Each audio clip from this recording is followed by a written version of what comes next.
Ujú. Título 6 de la prueba. Capítulo 1 de los medios de prueba. Su promoción y evacuación. Artículo 69. Los medios probatorios tienen por finalidad acreditar los hechos expuestos por las partes, producir certeza en el juez respecto a los puntos controvertidos y fundamentar sus decisiones. Artículo 70.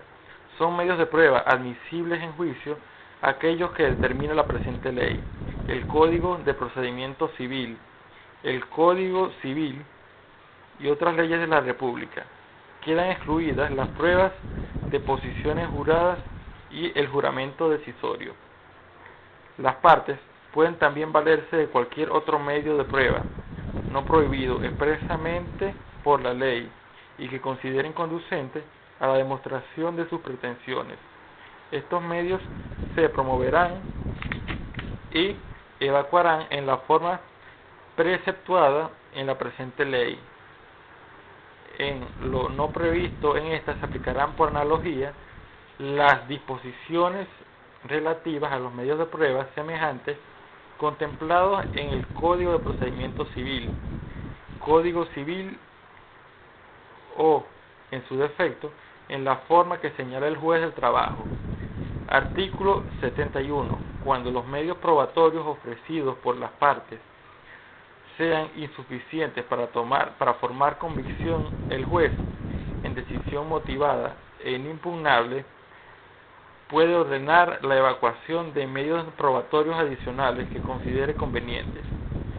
El auto en que se ordenen estas diligencias fijará el término para ser cumplidas y contra él no se oirá recurso alguno.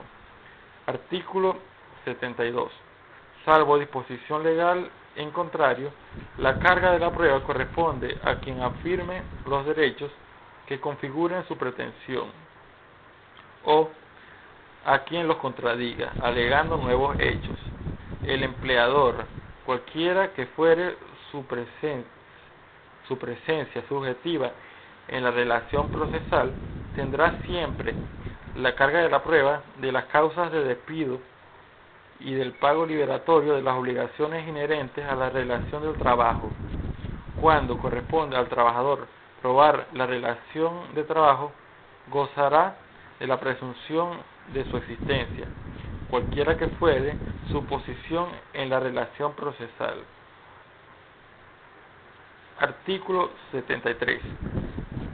La oportunidad de promover pruebas para ambas partes será la audiencia preliminar, no pudiendo promover pruebas en otra oportunidad posterior, salvo las excepciones establecidas en esta ley. Artículo 74. El juez de sustanciación, mediación y ejecución, una vez finalizada la audiencia preliminar, en ese mismo acto incorporará al expediente las pruebas promovidas por las partes a los fines de su admisión y evacuación ante el juez de juicio. Artículo 75. Dentro de los 5 días hábiles siguientes al recibo del expediente, el juez de juicio providenciará las pruebas admitiendo manifiestamente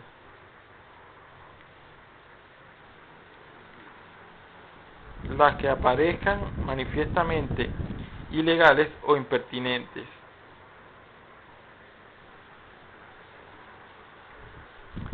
Artículo 75. Dentro de los 5 días hábiles siguientes al recibo del expediente, el juez de juicio providenciará las pruebas, admitiendo las que sean legales y pertinentes y desechando las que sean manifiestamente ilegales e impertinentes. En el mismo auto, el juez ordenará que se omita toda declaración o prueba sobre aquellos hechos que aparezcan claramente convenidos entre las partes. Artículo 76. Sobre la negativa de alguna de las pruebas, podrá apelarse dentro de los 3 días hábiles siguientes a dicha negativa, y ésta deberá ser oída en un solo efecto. En este caso, el Tribunal de Juicio remitirá las copias certificadas respectivas al Tribunal Superior competente, quien decidirá sobre la apelación en forma oral e inmediatamente y previa audiencia de parte en un lapso no mayor de 5 días hábiles a partir de la realización de la audiencia de parte. La decisión se reducirá a su forma escrita y de la misma no se admitirá recurso de casación. Capítulo 2. De la prueba por escrito. Artículo 77. Los instrumentos públicos y los privados reconocidos o tenidos legalmente por reconocidos podrán producirse en el proceso en originales. La copia certificada del documento público o privado reconocido o tenido legalmente por reconocido tendrá el mismo valor que el original si ha sido expedido en forma legal. Artículo 78. Los instrumentos privados, cartas o telegramas provenientes de la parte contraria podrán producirse en el proceso en originales. Estos instrumentos podrán también producirse en copias o reproducciones fotostáticas o por cualquier otro medio mecánico claramente inteligible, pero los mecanismos carecerán de valor probatorio si la parte contra quien obra los impugnare y su certeza no pudiese constatarse con la presentación de los originales y con auxilio de otro medio de prueba que demuestre su existencia. Artículo 79. Los documentos privados emanados de terceros que no son parte del proceso ni causantes del mismo deberán ser ratificados por el tercero mediante prueba testimonial. Artículo 80. Las publicaciones en periódicos o gacetas de actos que la ley ordena publicar en dichos órganos se tendrán como fidedignos salvo prueba en contrario. Artículo 81. Cuando se trate de hechos que consten en documentos, libros, archivos u papeles que se hallen en oficinas públicas, bancos, asociaciones gremiales, sociedades civiles o mercantiles, instituciones similares que no sean parte en el proceso, el tribunal a solicitud de parte requerirá de ellos cualquier informe sobre los hechos litigiosos que aparezcan en dichos instrumentos o copia de los mismos. Las entidades mencionadas no podrán rehusarse a la entrega de los informes o copias requeridas invocando causa de reserva, debiendo suministrar la información requerida en el término indicado. La negativa de dar respuesta sobre la información se entenderá como desacato al tribunal y el mismo estará sujeto a las sanciones previstas en la ley. Capítulo 3. De la exhibición de documentos. Artículo 82. La parte que deba servirse de un documento que según su manifestación se halla en poder de su adversario podrá pedir su exhibición. A la solicitud de exhibición deberá acompañarse una copia del documento o, en su defecto, la afirmación de los datos que conozca el solicitante acerca del contenido del documento y, en ambos casos, un medio de prueba que constituya, por lo menos, presunción grave de que el instrumento se halla o se ha hallado en el poder del adversario. Cuando se trate de documentos que por mandato legal debe llevar el empleador, bastará que el trabajador solicite su exhibición sin necesidad de presentar medio de prueba alguno que constituya, por lo menos, presunción grave de que el mismo se encuentra o ha estado en poder del empleador. El tribunal ordenará al adversario la exhibición o entrega del documento para la audiencia de juicio. Si el instrumento no fuera exhibido en el lapso indicado y no apareciera en auto prueba alguna de no hallarse en poder del adversario, se tendrá como exacto el texto del documento tal como aparece en la copia presentada por el solicitante, o en defecto de este, se tendrán como ciertos los datos afirmados por el solicitante acerca del contenido del documento. Si la prueba acerca de la existencia del documento en poder del adversario resultare contradictoria, el juez de juicio resolverá en la sentencia definitiva, pudiendo sacar las manifestaciones de las partes y de las pruebas suministradas las presunciones que su prudente arbitrio le aconseje. Capítulo 4. De la tacha de instrumentos. Artículo 83. La tacha de falsedad de los instrumentos públicos y los privados reconocidos o obtenidos legalmente por reconocidos se puede proponer incidentalmente en el curso de la causa por los motivos siguientes. 1. Que no haya habido intervención del funcionario público y los privados reconocidos. 1. Que no haya habido intervención del funcionario público que aparezca autorizándolo, sino que la firma de éste haya sido falsificada. 2. Que aún cuando sea auténtica la firma del funcionario público, la del que apareciere como otorgante del acto haya sido falsificada. 3. Que es falsa la comparecencia del otorgante ante el funcionario público, certificada por éste,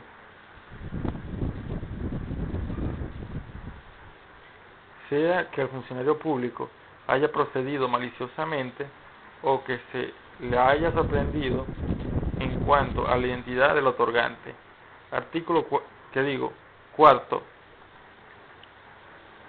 Que, aun siendo auténtica la firma del funcionario público y cierta la comparecencia del otorgante ante aquel, el primero atribuya al segundo declaraciones que éste no ha hecho, pero esta causal no podrá alegarse por el otorgante que haya firmado el acto ni respecto de él. 5.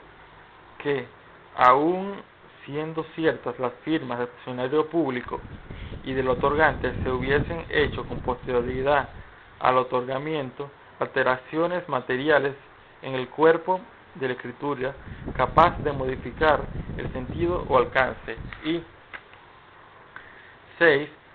Que aun siendo ciertas las firmas del funcionario público y los otorgantes, el primero hubiese hecho constar falsamente y en fraude de la ley o en perjuicio de terceros, que el acto se efectuó en lugar o fecha diferentes a los de su verdadera realización. Artículo 84. La tacha de falsedad debe proponerse en la audiencia de juicio. El tachante, en forma oral, hará la exposición de los motivos y hechos que sirvan de soporte para hacer valer la falsedad del instrumento. Dentro de los 2 días hábiles siguientes a la formulación de la tacha, deberán las partes promover las pruebas que consideren pertinentes, sin que se admitan en algún otro momento, debiendo el juez en ese momento fijar la oportunidad para su evacuación, cuyo lapso no podrá ser mayor de 3 días hábiles. Artículo 85. La audiencia para la evacuación de las pruebas en la tacha puede prorrogarse vencidas las horas de despacho, tantas veces como fuere necesario, para evacuar cada una de las pruebas promovidas, pero nunca podrá exceder de dicho lapso de 5 días hábiles contados a partir del inicio de la misma. En todo caso, la sentencia definitiva se dictará el día en que finalice la evacuación de las pruebas de la tacha y abarcará el pronunciamiento de esta. Parágrafo único. La no comparecencia del tachante a la audiencia en la que se dicta la sentencia se entenderá como el desistimiento que hace de la tacha teniendo el instrumento pleno valor probatorio. Asimismo, con la no comparecencia en la misma oportunidad del presentante del instrumento, se declarará terminada la incidencia y quedará el instrumento desechado del proceso. En ambas situaciones se dejará constancia por medio de auto escrito. Capítulo 5 del reconocimiento del instrumento privado. Artículo 86. La parte contra quien se produzca en la audiencia preliminar un instrumento privado como emanado de ella o de algún causante suyo deberá manifestar formalmente en la audiencia de juicio si lo reconoce o lo niega. El silencio de la parte en este respecto dará por reconocido el instrumento. Artículo 87. Negada la firma o declarado por los herederos o causavientes no conocerla, toca a la parte que lo produjo el instrumento probar su autenticidad. A este efecto, puede promover la prueba de cotejo. Si resultare probada la autenticidad del instrumento, se le tendrá por reconocido y se le impondrá las costas a la parte que lo haya negado, conforme a lo dispuesto en esta ley. Artículo 88. El cotejo se practicará por expertos, con sujeción a lo previsto en esta ley. Artículo 89. La persona que solicita el cotejo señalará el instrumento o los instrumentos indubitados de los cuales deba hacerse. Artículo 90. Se considerarán como indubitados para el cotejo: 1. Los instrumentos que las partes reconozcan como tales de común acuerdo. 2. Instrumentos firmados ante un registrador u otro funcionario público. 3. Instrumentos privados reconocidos por la persona a quien se atribuya el que se le trate de comprobar, pero no aquellos que ella misma haya negado o no reconocido, aunque precedentemente se hubieran declarado como suyos. Y 4. La parte reconocida o negada del mismo documento que se trate de comprobar. A falta de estos medios, puede el representante del instrumento, cuya firma sea desconocido, solicitar al tribunal, y el tribunal lo acordará, que la parte contraria escriba y firme en presencia del juez lo que éste le dicte, si se negare a hacerlo, se tendrá como reconocido el instrumento, a menos que la parte se encuentre en imposibilidad física de escribir. Artículo 91. El cotejo deberá solicitarse en la misma oportunidad del desconocimiento, en cuyo caso el juez de juicio designará al experto, quien dentro del lapso no mayor de 5 días hábiles siguientes al desconocimiento deberá producir su informe, el cual se agregará a los autos para los fines legales subsiguientes. La decisión sobre la incidencia será resuelta en la sentencia definitiva. Bien. Capítulo 6 de la prueba de experticia. Artículo 92. El nombramiento de expertos solo podrá recaer en las personas que por su profesión, industria o arte tengan conocimientos prácticos de la materia a la que se refiere la experticia. Los jueces no están obligados a seguir el dictamen de los expertos, si su convicción se opone a ello. En este caso, razonarán los motivos de su convicción. Artículo 93. La experticia solo se efectuará sobre los puntos de hecho, bien de oficio por el tribunal o a petición de parte, indicándose con claridad y precisión los puntos sobre los cuales debe efectuarse. Artículo 94. El nombramiento de los expertos corresponderá al tribunal y su costo correrá por cuenta de la parte solicitante. También podrá el juez ordenar que la experticia sea practicada por funcionarios públicos, cuando la parte o las partes no dispongan de medios económicos para su realización. Igualmente, podrá el juez hacer nombramiento de expertos corporativos o institucionales para la realización de la experticia solicitada. Artículo 95.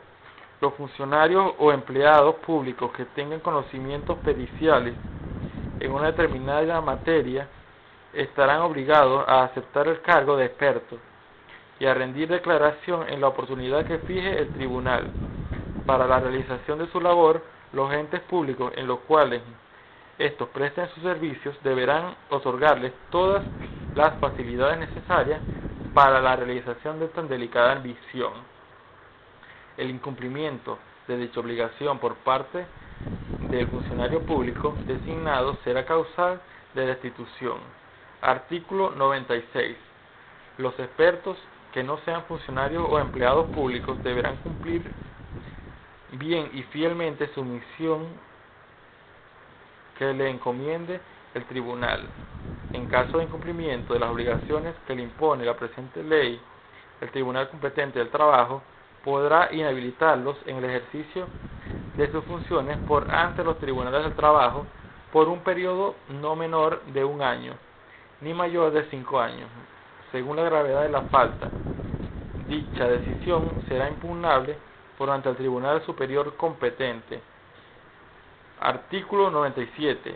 En ningún caso será causa de presentación oportuna de la experticia y la declaración del experto el hecho de que no se hayan sufragado los gastos de honorarios correspondientes, si fuera el caso. Capítulo 7 de la prueba de testigos. Artículo 98. No podrán ser testigos en juicio laboral los menores de 12 años, quienes se hallen en interdicción por causa de demencia y quienes hagan profesión de testificar en juicio. Artículo 99.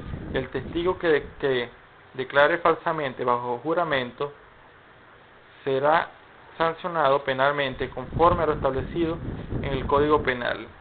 En la misma pena incurrirán los expertos que den declaración falsa con relación a la experticia realizada por ellos. En estos casos, el juez del trabajo que decida la causa deberá oficiar lo conducente a los órganos competentes para que establezcan las responsabilidades penales a que hubiere lugar. Capítulo 8 de la tacha de testigos. Artículo 100. La persona del testigo solo podrá tacharse en la audiencia de juicio, aunque el testigo sea tachado antes de la declaración. No por esto dejará de tomársele esta. Si la parte insistiere en ello, la sola presencia de la parte promovente en el acto de la declaración del testigo se tomará como insistencia. Artículo 101. No podrá tachar la parte al testigo presentado por ella misma, aunque la parte contraria se valga de su testimonio. El testigo que haya sido sobornado no deberá apreciarse ni en favor ni en contra de ninguna de las partes. El juez solicitará por ante al tribunal competente el enjuiciamiento del testigo sobornado y del sobornador, cuando en auto surjan responsabilidades. Artículo 102. Propuesta la tacha deberá comprobársela en el lapso que señalan los artículos 84 y 85 de esta ley, admitiéndosele también la que promueva la parte contraria para contradecirla. La decisión sobre la tacha se pronunciará en la sentencia definitiva. Capítulo 9 de la decisión de la declaración de la parte. Artículo 103.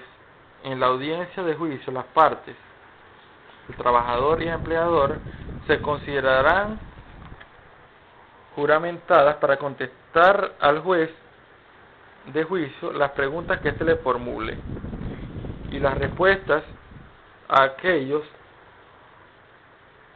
se tendrán como una confesión sobre los asuntos que se le interroguen en relación a la prestación del servicio, en el entendido que responden directamente al juez de juicio que la falsedad de las declaraciones se considerará como irrespeto a la administración de justicia, pudiendo aplicársele las sanciones correspondientes. Artículo 104. Se excluye del interrogatorio aquellas preguntas que persiguen la confesión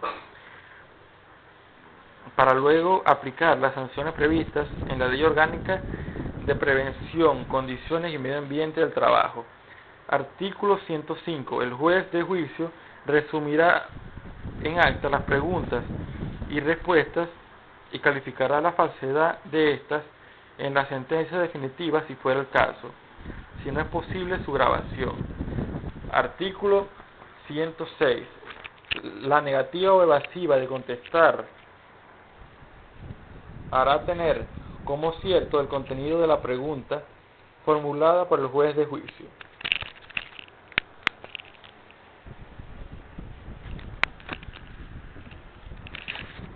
Capítulo 10. De las reproducciones, copias y experimentos. Artículo 107.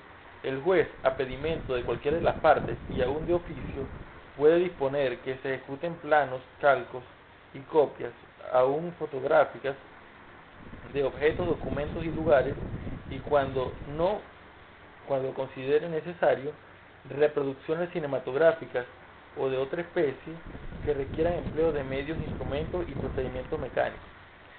Artículo 108. Para comprobar que un hecho se ha producido o pudo haberse producido en una forma determinada, el tribunal podrá ordenar la reconstrucción de ese hecho, haciéndose eventualmente ejecutar su reproducción fotográfica o cinematográfica. El juez debe asistir a la reconstrucción y, si lo considera necesario, podrá ordenar su ejecución a uno o más expertos que designará a tal efecto. Artículo 109.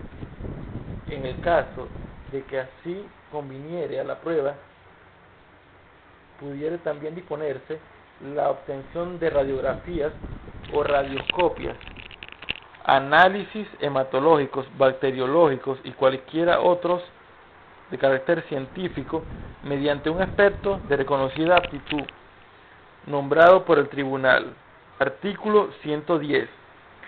Si para la realización de las inspecciones, reproducciones, reconstrucciones, experticias y las pruebas de carácter científico señaladas en el artículo precedente fuere menester la colaboración material de una de las partes y ésta se negare a suministrarla, el juez le intimará a que la preste. Si a pesar de ello continuare su resistencia, el juez dispondrá que se deje sin efecto la diligencia, pudiendo interpretar la negativa a colaborar en la prueba como confirmación de la exactitud a las afirmaciones de la parte contraria. Muy bien. Capítulo 11 de la inspección judicial. Artículo 111. El juez de juicio, a petición de cualquiera de las partes o de oficio, acordará inspección judicial de cosas, lugares o documentos a objeto de verificar o esclarecer aquellos hechos que interesen para la decisión de la causa. Artículo 112. Para llevar a cabo la inspección judicial, el juez concurrirá con el secretario o quien haga sus veces y uno o más prácticos de su elección, cuando sea necesario, previa fijación del día y la hora correspondiente. Si la parte promovente no concurre a la evacuación de pruebas, se tendrá por desistir de la misma. Parágrafo único. En caso de no poder asistir, el juez podrá comisionar a un tribunal de la jurisdicción para que practique la inspección judicial a la que haya lugar. Artículo 113. Durante la práctica de la inspección judicial, las partes, sus representantes o apoderados, podrán hacer al juez de palabra las observaciones que consideraren conducentes, las cuales se insertarán en el acta si así lo pidieren. Artículo 114. El juez hará extender un acta la relación de lo practicado, sin avanzar opinión ni formular apreciaciones, debiendo contener la indicación de las personas que han intervenido y de las circunstancias del lugar y de tiempo en las que se ha cumplido. Debe además contener la descripción de las actividades cumplidas y de los reconocimientos efectuados. El acta deberá ser suscrita por el juez y el secretario. Si han intervenido otras personas, el secretario, después de dar lectura al acta, les exigirá que la firmen. Si alguna de ellas no pudiera o no quisiera firmar, se dejará constancia de ese hecho. El juez ordenará la reproducción del hecho por cualquiera de los medios, instrumentos o procedimientos fotográficos, electrónicos, cinematográficos o mecánicos, si ello fuera posible. Artículo 115. Las funciones de los prácticos se reducirán a dar al juez los informes que éste creyere necesario para practicar las diligencias, informes que podrá solicitar también de alguna otra persona previo juramento. Los honorarios de los prácticos serán fijados por el juez a cargo de la parte promovente de la prueba, o por ambas partes, de por mitad, si se hubiere ordenado de oficio. Capítulo 12. Indicios y presunciones. Artículo 116. Los indicios y presunciones son auxilios probatorios establecidos por la ley o asumidos por el juez para lograr la finalidad de los medios probatorios, corroborando o complementando el valor o alcance de estos. Artículo 117. El indicio es todo hecho, circunstancia o signo suficientemente acreditado a través de los medios probatorios que adquiere significación en su conjunto, cuando conduce al juez a la certeza en torno a un hecho desconocido relacionado con la controversia. Artículo 118. La presunción es el razonamiento lógico que a partir de uno o más hechos probados lleva al juez a la certeza del hecho investigado. La presunción es legal o judicial. Artículo 119. Cuando la ley califica una presunción con carácter absoluto, no cabe prueba en contrario.